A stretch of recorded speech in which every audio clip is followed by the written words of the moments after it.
Good evening, my dear brothers and sisters.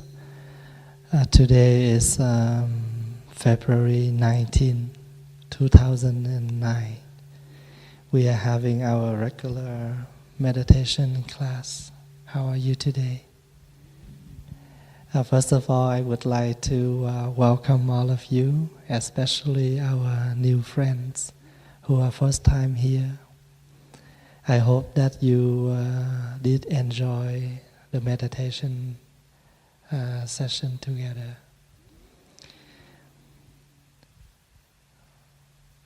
When we talk about meditation, you should understand that we meditate everywhere during the day. Even during we are at work, when we are talking, when we are eating, when we are drinking, if we do with our awareness and our calming mind, that should be understand that is the time where we meditate. Meditate doesn't mean only the time that you sit on the cushion. You cross your legs in order to call meditation. Meditation means when you're able to calm your mind down. That's called meditate. So even though you are in a very crowded place, but in your mind, you calm and relax. You are meditation. You are practicing meditation. And the reason why every time when we begin the meditation, I used to give a very short instruction of breathing in and breathing out. Because that is the point, how we focus our mind in order to help us to reduce our wandering mind. Because we wander our mind a lot. And when we practice meditation, we want to help our mind to calm down. Our mind, our body, they have the habit of wander. The body never sits still. The mind never stays still. So even when you sit down, you call meditation, but maybe you only do one thing yet, only that you calm your body. That means you bring your body to sit in one place. But the mind is not sitting. Sometimes we just sit there with the body, but the mind already visiting some other places. So sometimes we only practicing sitting, but we don't practicing meditate. So sitting meditation means you sit with your body and your mind also meditate. Your mind calm. So in order to help us to calm the mind, the very basic way that I used to share, that using some symbol but positive words that helps you to maintain your calming and your relaxing. For example, breathing in, I feel my body is calm now. Breathing out, my mind is calming now. And then you use two words, calming, relaxing. So when you breathe in, you say calming. When you breathe out, you say relaxing. So there is a place, a destination where your mind pay attention to, focus to, then you don't think of others. So when we sit, we do not try to clear our mind completely. Now we feel like we're in space. We don't do that. But we train our mind to think one thing at a time, not too many. Because when too many things come at once, and then we don't know what's happening. We don't do anything clear. So like when you talk, you only talk one story, one at a time. If you mix up too many stories, then people don't understand what are you talking about. Same thing with the mind. Meditation is the time that we try to train our mind. One only. So that's why for few minutes you can change your topic. Breathing in, I feel happy. Breathing out, I smile. I'm smiling. So happy, smiling. So you can use some positive words that help you to feel relaxed, to feel happy during the time you meditate. So after the meditation, your body feel relaxed, your mind feel great. So please we don't sit there to struggling with our pain.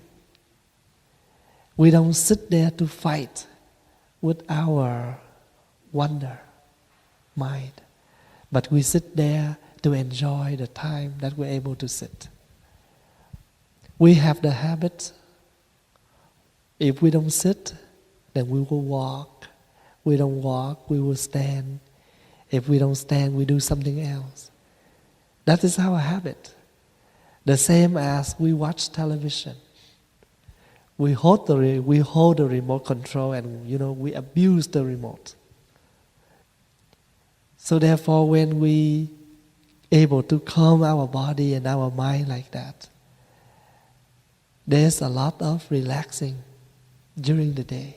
When we walk, when we sit, when we do some other stuff.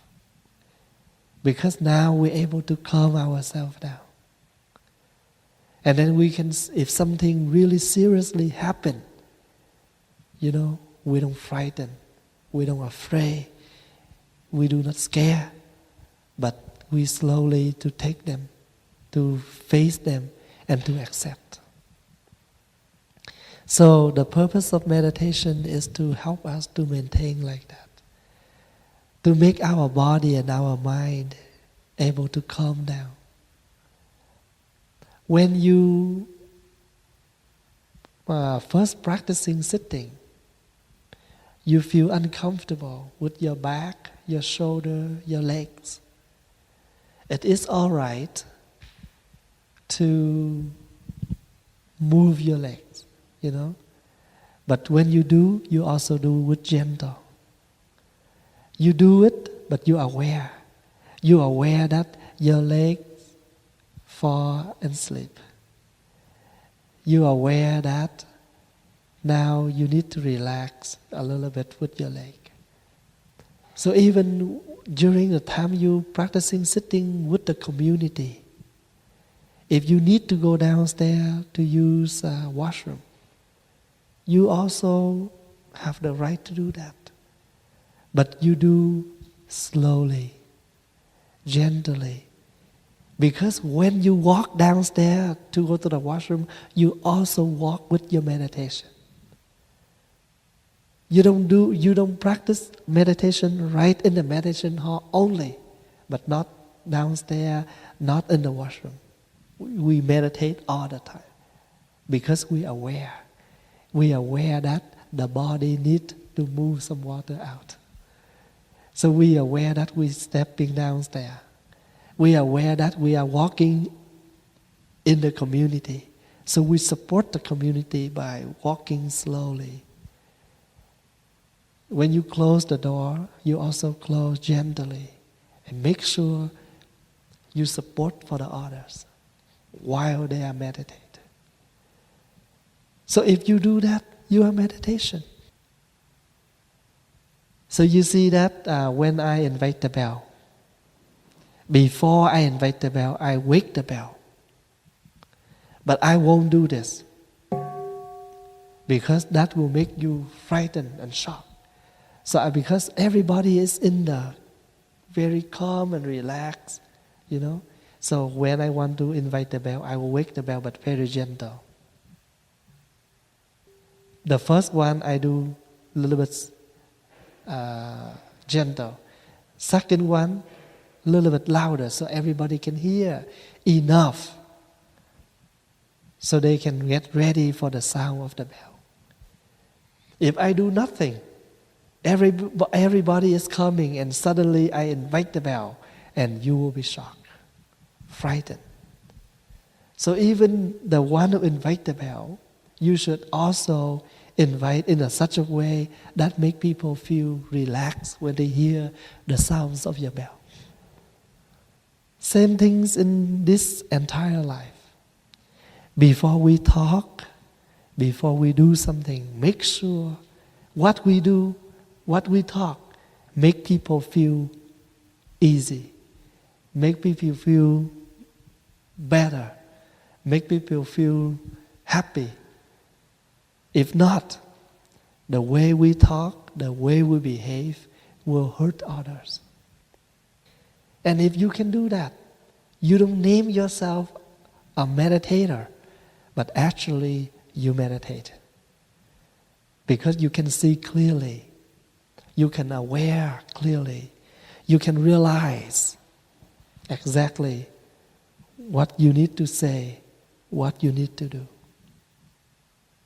And what is that? That is the practice. And that is the vow. If we don't vow to do, we never done what we vow.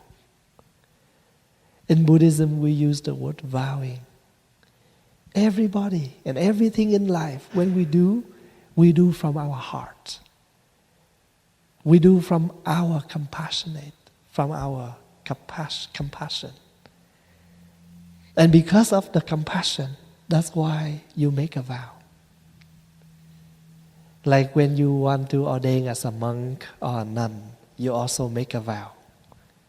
I vow to ordain as a monk, as a monastic. Because if someone forced you to do something, you're never happy to do. But if you vow to do, right? And that is your aspiration, that's your good intent. So today, even though I still not well, but I vow to come with the Sangha. So when I sit here with you, I'm happy. So I will be more happy if I see a lot of you come and practice with me. And you're also happy because you make a commitment, you make a vow to come here. Others also make the vow to come here. We all come here because of our vow. So when you do something in life, we all do by our compassionate, our loving kindness. So these loving kindness are the qualities, are the power, the energy to help us to create a vow. The husband and the wife, they also make a vow. I vow to support my wife. I vow to support my husband. Because the husband and the wives are the friends on the path. They need to walk together. They are like the pair of sandals. They walk together for 10 years or 20 years. So suddenly, the other one disappears. You can find another one with same size, same style, same brand name, but remember, one will look old and one will look new. Never match. So what we have to do is we have to understand the situation in order to vow together. So our Bodhisattva, they make a vow. Bodhisattva means the person who have the good intent to help others. So each of us, we are the Bodhisattva. We have a good intent to bring the joy, the happiness for ourselves and also for others. And the very first vow of the Bodhisattva, we vow to respect all the Buddhas. When you heard the word Buddhas, you think that person have to be a holy person. That person must be a saint. So we bow. Or we come to in front of the statue of the Buddha and we bow a few hundred times a day. So that is the vow to bow to the Buddhas. That is not the right way, the completely way to understand bow to all Buddha, respect to all Buddhas. We should understand the Buddha in this way. Everybody, we have the Buddha's nature. We can become the Buddha. So that is the reason why when we meet each other in the Buddhist temple, we join our hands together. We bow to each other. That means we respect each other as a Buddha to be.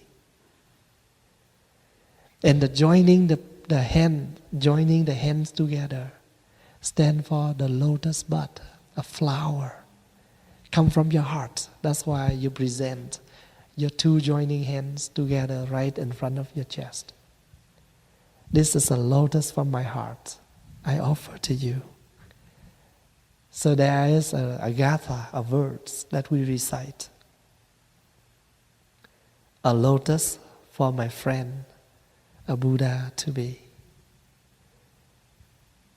And you can replace a lotus with any other flowers that you know your loved one like it. You can replace a rose, a tulips, a carnation, whatever. You can replace that flower so you can offer to your loved one. So with sentient beings, we bow and respect. With insentient beings, we use them properly. When we say Buddhas, this bell is also a Buddha. This stick to invite the bell is also the Buddha. The meditation cushion is also the Buddha. The meditation mat, also the Buddha. Now, how do we respect the sentient being and the insentient being? Insentient. With humans, with one who have the feelings, we respect. But with the material things, we use them properly. That means respect the Buddhas. We are not only respect, humans, but with the cushion of meditation, we don't respect. Because if we don't respect, we don't have a chance to use it again. So when you use it, after you use it, you put back properly. With the book, we have to respect because we have to keep this book for others. Another time to use it, another people to use it. So in this daily life, every single thing you meet, you should respect because there are things to use, people to respect. We need to communicate with material, with human every day. And if we don't respect, we cannot reuse this again.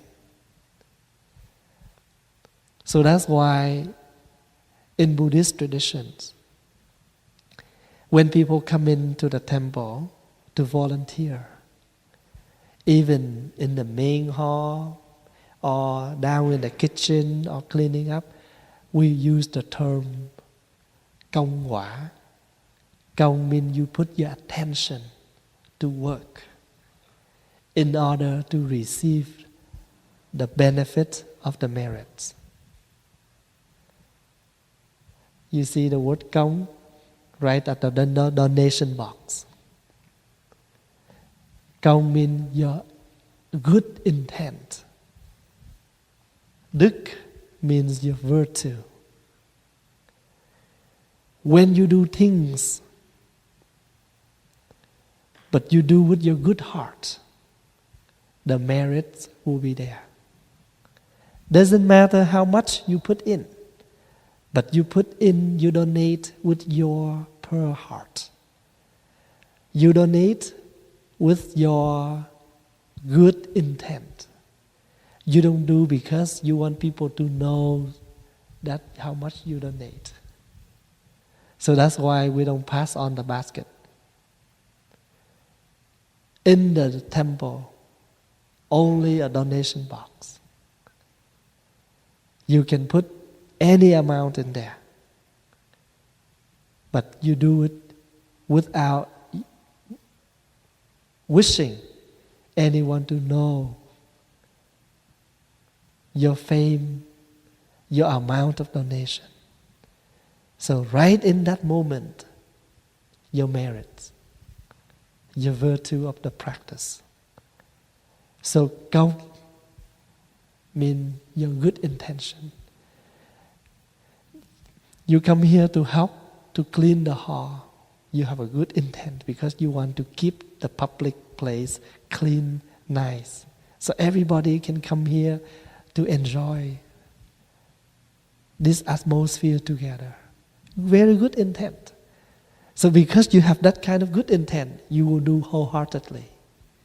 And because you have done things in wholeheartedly, you attain a good fruit. You attain the good beneficial.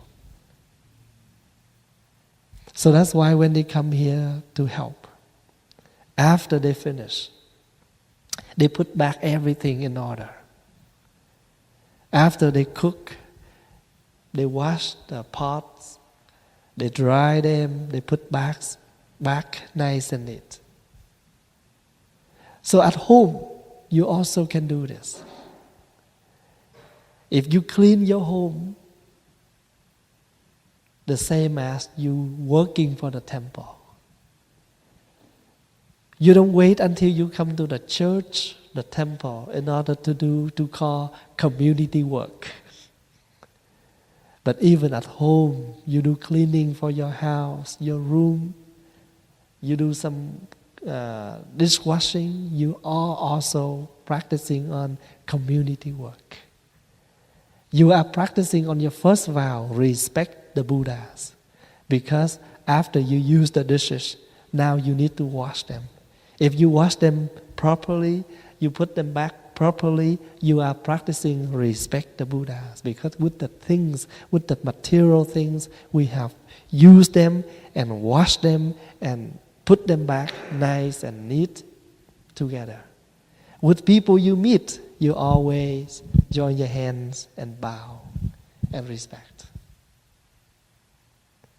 Easy to practice. You don't have to wait until you come to the temple. You know, like this afternoon, when I go to do some grocery, and on the way out, I saw one of our sangha. She is driving. When I crossed the street, she joined her hand right in her car and she bowed. And I also respond her. I also join my hand and do like this. And because we cannot talk, so I'm waving to her. So I do both. And some of the nuns, their bowing become their good habit. So when they do grocery, the cashier put everything in her bag and they give some change to her. Before she take the change, she bow to her. And the cashier, look, but it is a very nice tradition. So we train ourselves in such a way that we always have the respect mind in us. The mind to respect others. We don't talk about that person good or bad yet. We don't talk about yet. But still, that person a human we respect. Period. No, we do not need to say, he did not say hello to me first, why I have to hello to him? If we wait until that person say hello and we respond, nothing to say. But the practice here, we're able to do things that people are unable to do. That's why the word practice is possible. Practice means something you never do it before, now you do it. Practice means things you think you're unable to do it, but now you're able to do it. Because practicing means you cultivate. You cultivate, you are transforming yourself, become better each day.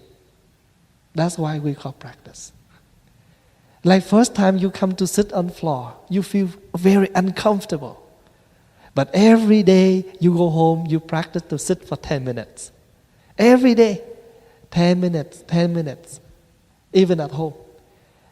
You cross your leg, you sit on a cushion at home for 10 minutes. That is practicing. You're unable to vegetarian completely for one day. But now you're able to do it. For one day, for 2 days. Practicing.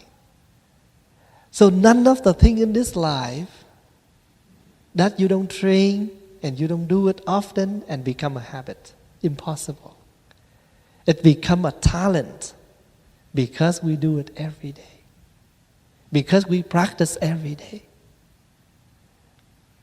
When I was in high school, I'm very shy to speak. Because I'm afraid when I speak, people will make fun of my pronunciation. So I never speak with anyone in my class. Only very little conversation with teacher when I need. So after a few years in school, I still cannot speak English. And then when we start our meditation session, since 1997, and I thought, if I don't try my best, then I never improve. And I cannot help. Even though I have a good intent to share with Westerners, friends, my practice, my Buddhist practice. But if I don't learn to speak their language, then how can I share with them? So I make a vow not to be shy. So when you come here on Friday, you see that when I shared my practice, I have to put a lot of effort because English is not my mother language.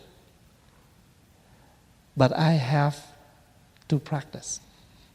I have to practice on my English pronunciation and learning. Can you see what I mean? So, I want to inform this. Because the Buddha have taught us that everybody, every one of us, we are the Buddha. The Buddha never want us to become his servant.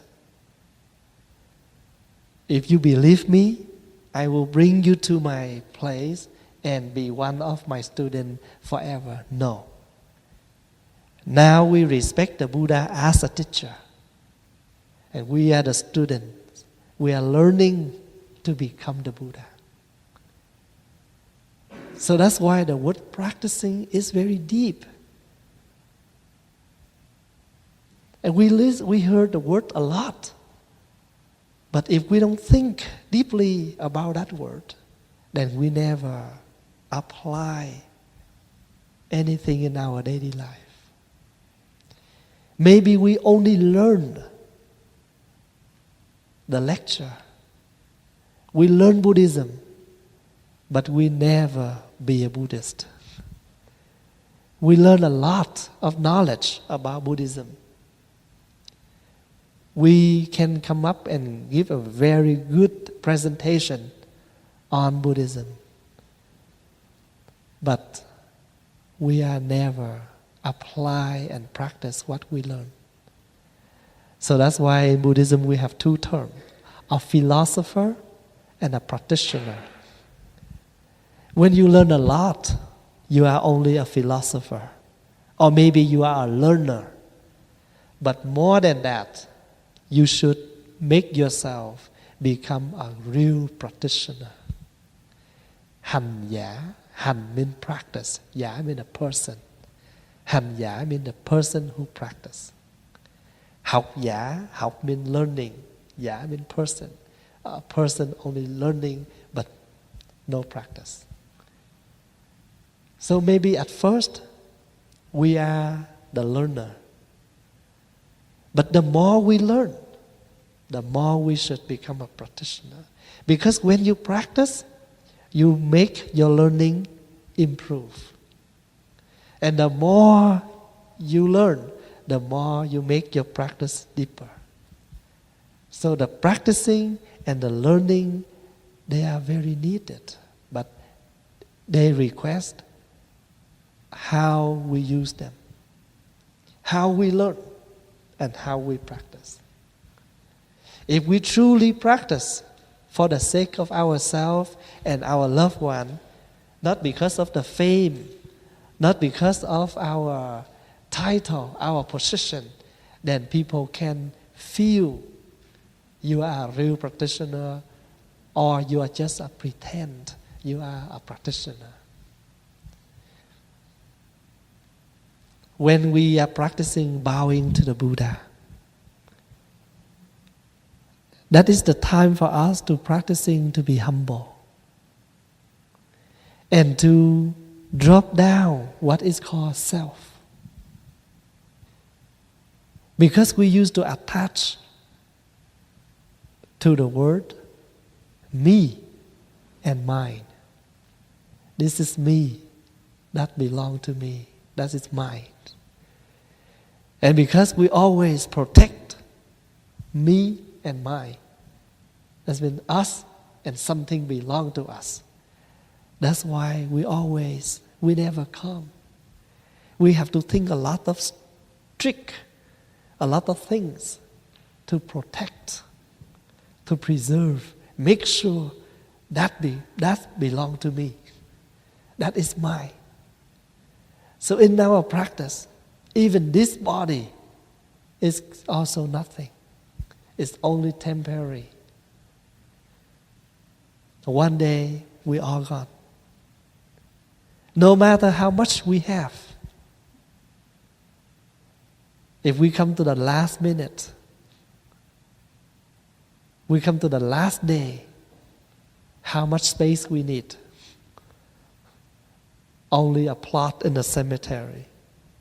And if we cremate, 6 hours later, everything into a jar.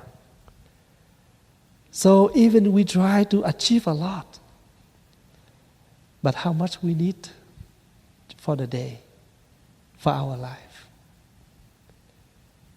And that is something we should use time to contemplate. And we don't have time to calm down and to reflect on that. We don't see the truth. Once we're unable to see the truth, we're just chasing one after one. And we don't know when to stop and how to stop. When you feel enough, automatically you have enough.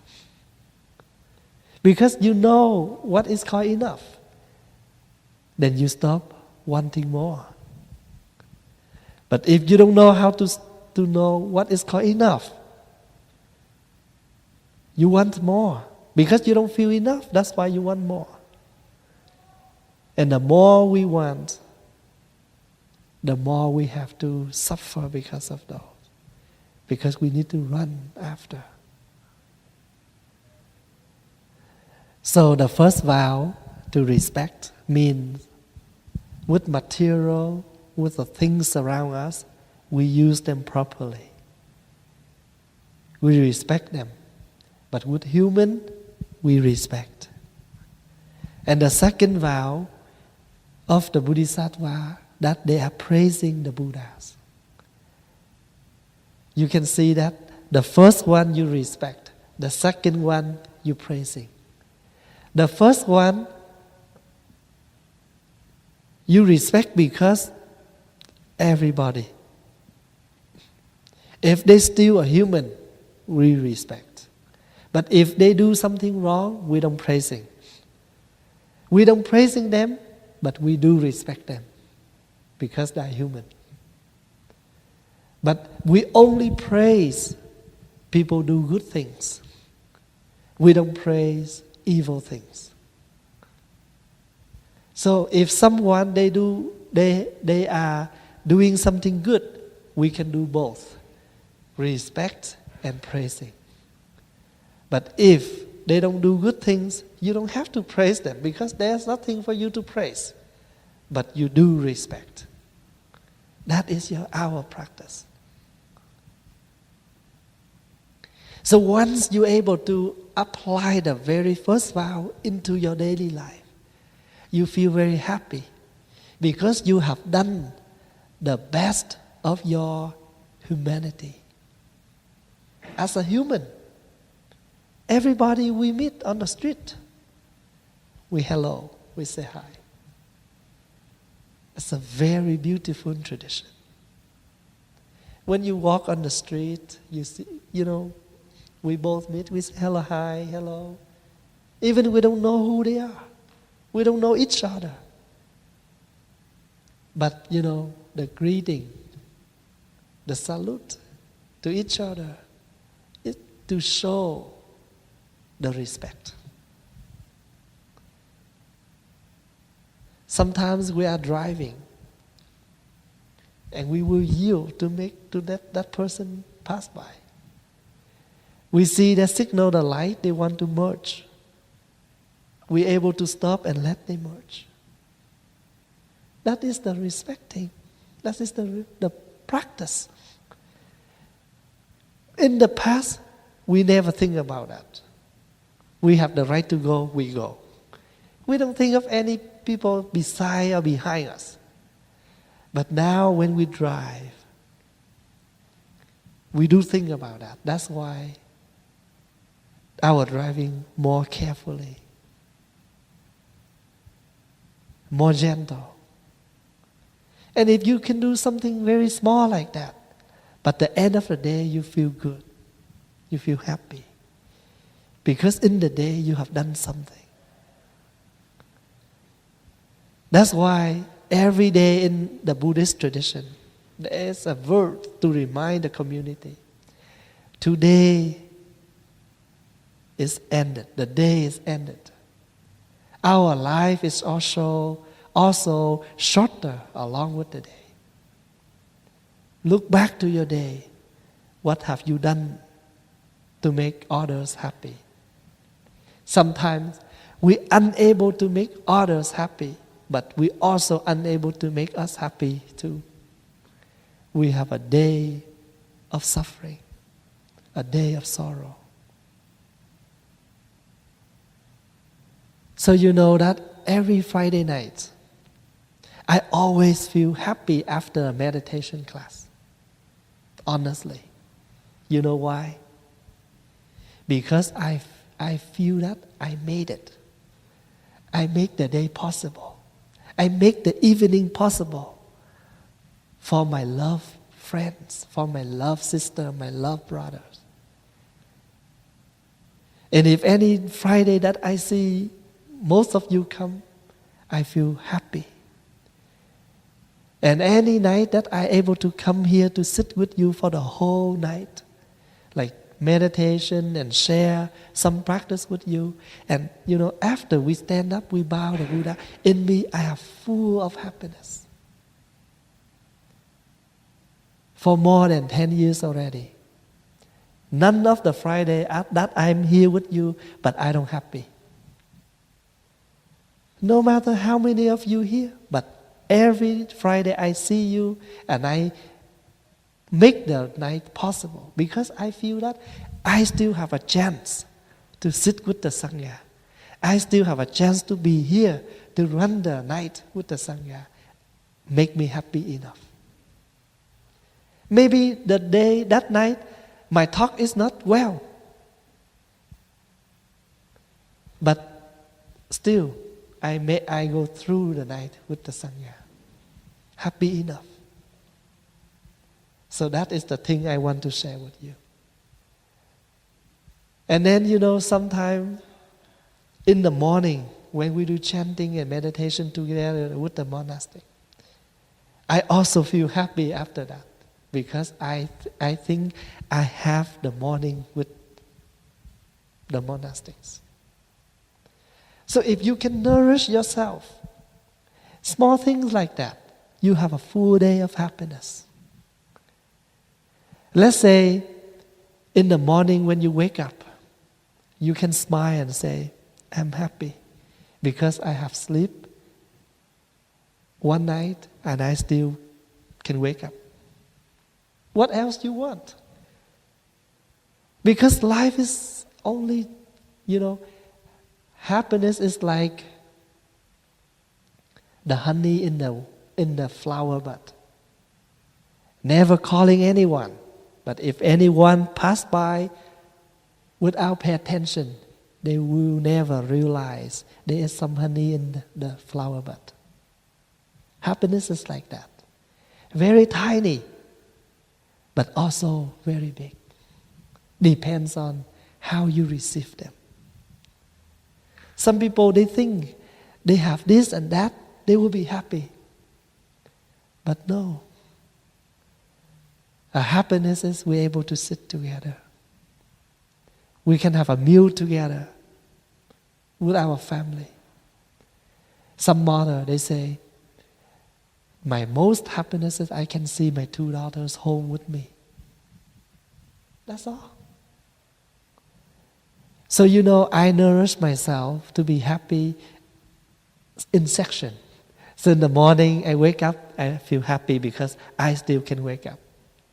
And then now I put on my robe, I come in, meditate with the Sangha, and then do the chanting. I tell myself, I have gone through a good morning. And then I go downstairs, prepare for the novices to go to school. I make breakfast for them. I make sure the youngest novice dress properly before he go to school. And then when they go outside, they depart, I feel happy because I have done something for the novices in the morning. That is my happiness for the day. And then later on, after the novices go to school, I can go back to my room and do some cleaning or some reading or some preparing that I need to do. I can have lunch with the monastics later. So every day, you have happiness.